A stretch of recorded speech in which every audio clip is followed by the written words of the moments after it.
হ্যাঁ গাইস, আজকে আমার হেলিকপ্টারে কি হয়ে গেল তার জন্য আমি হসপিটালে এলাম। আর এসলাম মাথাটা কিছু লেগে খুললো। চলো আমি ব্লগটা প্রথম থেকে শুরু করি।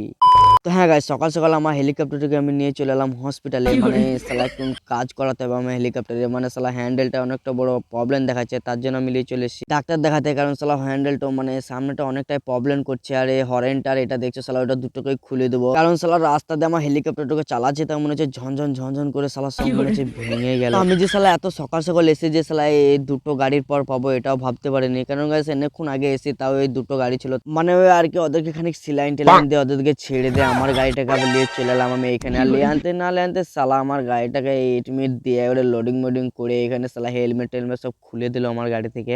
মানে গাইস এই মিটারটা খুলে দিয়েছিল সালা। আর গাড়িটাকে ধুলো যা পড়েছে মনে হচ্ছে জীবনে আমি ঝাড়ি না। আর কিন্তু না গাইস, আমি গাড়িটা ঝাড়ি। তো হ্যাঁ গাইস, এখন আমার গাড়িতে মোটামুটি কাজ অনেকটা কমপ্লিট হয়ে গেছে। আর এখানে একটা আয়না পেয়েছি সালা, এধারে একটা আয়নাটা পাইনি। মানে ওটা একটাই ছিল আয়না, তার জন্য পাইনি। তো ওটা কোনো ব্যাপার না, ওটা পরে লাগিলে হবে। আর একটা আর এই যে গাইস এই কুই কুই করে সালা একটা আওয়াজ হচ্ছে, ভাই একটা লাগিয়ে নিয়েছি। কারণ আমার ওই হরেনটা খারাপ হয়ে গেছিল আর আমার লাইটও অতটা ফোকাস দেয় না, তার জন্য একটা লাইট আর একটা হরেন লাগিয়ে নিলাম। তো গাইস জাস্ট হরেনটার আওয়াজটা শুনো একবার।